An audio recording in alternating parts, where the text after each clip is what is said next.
In this video, I'm gonna show you the top most aggressive and defensive openings in chess that I have found so far. And so folks, you can dominate as white with this above 70% or 80%. These are the openings that can have a lot of traps defensively. So folks, the first opening that we're gonna look at for white is e4, and now the most popular response, pawn to e5. What are we gonna do next is not go knight to f3, which is more aggressive, but knight to c3. And your opponents go knight to f6, attacking your own pawn. We're gonna go pawn to f4, and that is gambiting another pawn. Why are we doing this? Why are we gambiting another pawn? Because after they take our free pawn on f4, as you can see, if we push the pawn, we attack their knight, which leads them to no spaces to go to for the knight, except for this square. If they go there, we are gonna go knight to f3. But if they do this though, queen to e7, well then folks, we'll just go queen to e2, unpin our queen, and so they will just go back with a knight. The best response for black is to go pawn to d6, but we can just go and reinforce it with a pawn on d4, which if they take now, so we're gonna go queen to e2, going for the best move according to the computer, pinning this pawn to the king on e8. The best move for them is to go bishop to b4. We can just go and check the king with queen to e5, and so if they cover it out, well then folks, that's fine with the bishop on f4. And as you can see, the pure advantage of this opening, we have so much pieces developed,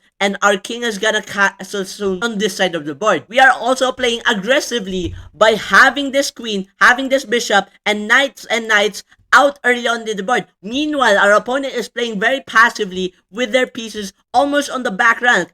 But in this line, folks, we have a trap for them, which is very aggressive. After bishop to b5, a lot of opponents will go pawn to c6 and will block our check over here. But we will just go back bishop to c4, trying to target this pawn on f. And a lot of people go and take our pawn on d4. We will not go and escape from the pawn on d4. Instead, we're gonna sacrifice the knight with bishop to f4, and so if they take our knight on c3, which is sacrifice, we are gonna go and sacrifice the bishop on f7.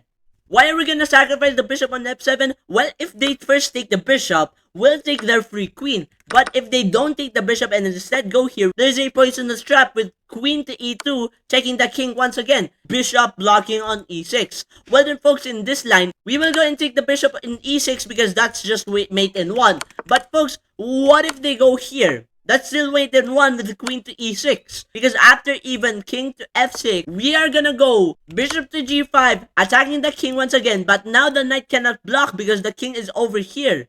And so folks, they have to move the king or take the bishop, and so we're gonna take the free queen once again. They go and take the bishop on f7. For that, we will go knight to e5, attacking the king over here. And if they go to the e file, this is a discovered check to the queen, to the king on e8. And so it is a fork also to the queen on d8. And so folks, they have to move their king, and if they move it here, we'll just take the queen. And so folks, that leaves one more square for the king to go here. What if they go here, king to f6? Well then folks, we will go for that intelligent move, bishop to g5. If they go here, both of these squares, well then folks, we'll just take the queen. But if they do not, and if they take the bishop, well folks, this is a triple fork to the king, the rook, and the queen, which is an insane tactic to us. And now we're gonna get a free queen, plus a very exposed king, and having us to castle in the end of the game. This is what makes this opening so special, is that it can go aggressive, but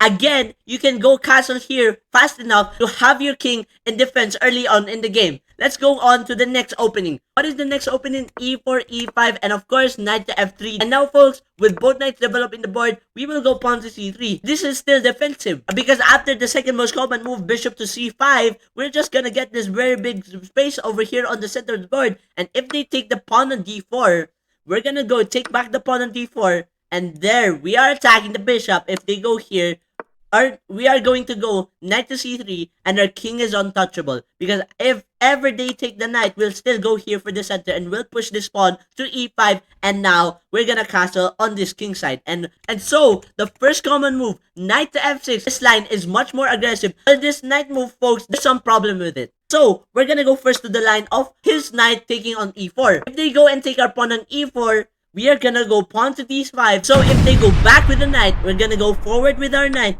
Seeing that knight in the center of the board can be so annoying for black. You can just go here. Except that is a mistake, because after bishop b5, if they block here, because after pawn takes c6, they might take our knight, but that's fine because after pawn takes b7, we're just clearing out the way here. And so if they block it with the bishop, we'll take it with a queen, they will take back, we will make another queen. What if instead they go and take the pawn? Well then folks, there's another trap there, because after knight takes knight, they go and take our knight. Well then folks, we have a triple fork, and if they go and block with the bishop, this is better because if we trade it's better to take the knight, and because of the fact that if we take back the rook, we're gonna trade our bishop for it. Folks, there's another line. What if they take our pawn? Well then folks, we will go push with the pawn on e5, and of course, we will go queen to b3. And so they will go here, and folks, we will just have an aggressive line where we have our queen here, and their knight's very passive over this side of the board, and their knights cannot do anything about it. And with most of their pieces being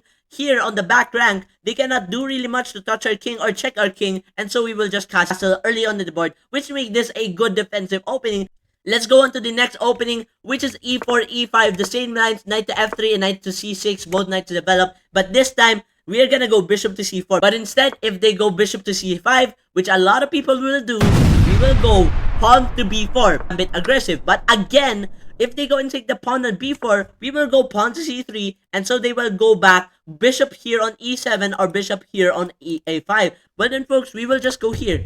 Have this very enormous center. And if they go here, peacefully trying to go here and try to develop their bishop. Well then folks, we will go queen to b3, having this insane plan of trying to check their king. And if they go like something like this, random move, developing their knight, it's a fine move, right? We're gonna go bishop here on f7, and sometimes they can be even mated if they go king to d7. This opening can be useful and very effective and can be deep learned because of the fact that it can have over 80% win rate, plus having more space in the board very easily to play for white, while black is very hard to play. And so, they cannot move easily with these black pieces of his because of the fact that we're suffocating him with these pawns while these pieces attack the king. And not only that, our pawn structure is very solid that we can just castle our king to safety, which makes this opening very defensive. The rock solid pawn structure over this and having a big enormous center over there on this board. Let's move on to the next opening, pawn to d4 and knight to f6, which is of course the Trampowski opening on g5. And so folks, if they go pawn to d5, well then folks, we will just go and support our pawn on d4. So if they go pawn to e6, we will go bishop to d3 and bishop to e7, which is the common most move. We will go knight to d2, developing our second piece or third piece in the game. They will go pawn to c5. They will go pawn to c5, attacking our pawn on d4, seeing that they can maybe even dominate the pawn on d4, but that is nothing because we will just go pawn to c3. As you can see, this is like the London system, but very buff than the London system, because after they go knight to c6, which is a developing move, we will go pawn to f4, which defends the bishop on g5. And if they go castle on that side of the board, we have the very good advantage to take the knight on f6 because it undefends the pawn on h7, which will likely lead to checkmate. And so if they go back here, we will just go here and try to develop our knight on f3. If they go pawn here, they will go and develop their bishop, but we'll just castle. And so that's what makes this very aggressive. They develop their bishop on b7. Well folks, we will have the knight going on e5, and we have a very aggressive setup on the king here. The bishop is already pointing here, and the queen can possibly go here because of the knight being gone. And also, not only that, the rook can go rook up and over it and reinforce the whole attack. And so folks, this is what makes this opening very effective. I recommend you to try it though, because it is a very defensive game. Not only that, can be played against higher rated players, and it has the other option of being a trappy system opening. Your king is again untouchable in this opening. And so let's go to the next opening, which is the top 5, e4, e5, and knight to f3, both knights develop, and once again, and knight to c6, and then the 4 knights game. And so, we're gonna do something very insane and epic here, that we will just sacrifice the knight on e5. Why? Because if they take back with their knight on e5, well then folks, we will go and attack their knight on e5, gaining some tempo. We will go and push the pawn to e5, and they're gonna get demolished because after knight to g8, which is the best move, we will go and take the knight on g4 for free, and now we have huge development. And not only that, we are ready for castling on the king side. Our king is untouchable because of the fact that every piece of black is already on the back rank. But folks, what if they don't go knight to g4, but instead go here? There's a trap for that. And so that trap is pawn to d5. If they go knight to e7, we're gonna go here, attacking the knight once again on f6, and they have to go knight to g8, which is a very good line for us because after pawn to d6, pushing our pawn yet again to attack the knight on e7. If they take back, we will take back. They have to go here, knight to c6, and we're gonna go for the incredible check with the queen on e2, and also they have to sacrifice their own pieces. If they don't do that, they will have to sacrifice their own queen, which is bad. And so if they do this, we will take back and they will take back. We will have a very good game, which this bishop is pinned, and so we will take advantage of later with bishop to g5. What if they don't do that, but instead knight to e5, trying to play aggressively to us? We will go pawn to f4, and so we're gonna attack that knight over here on e5 and also having more space than before. And so if that happens, if they go knight to g6, we will just go pawn to e5, having this very good pawn structure in the center of the board. They're so suffocated by the fact that the pawn structure over here is very good that their knight just goes back and gets kicked away by these pawns. And after these lines, I guarantee you, you will have the same line yet again after those lines. And so folks, this is what makes this opening very effective. It makes your king untouchable because of the fact that you have so good pawn structure, and also of the fact that the black pieces are already in the back rank, while you have a pawn structure in the center of the board aggressively to attack the black side. Not only that, you have the fastest way to castle here than your opponent. Another opening that I would recommend you to try, which is aggressive and defensive also, you tried the English opening, which goes off with pawn to c4, which is a very odd opening to start with, but I recommend you to try it because it forces you to remain the king in the center, which it is very protected by these three pawns. But you can play it aggressive. e4, after knight to c6 developing their knight, well then folks, if they go here and develop, we will just go here and take the free pawn on e5 because we will just sacrifice their knight, because after that, we will fork their knight and their bishop, and so we will go and push the pawn on c5 and try to attack their bishop, and they will take the pawn. But we will confuse them by taking the knight on e5, and so that is what makes this opening so aggressive, is that folks, they cannot go here with the knight, and so they have to go back with the pawn on the center, with two pawns on the center. We are gonna have very lead in development after bishop here when we're gonna castle over here on this side of the board.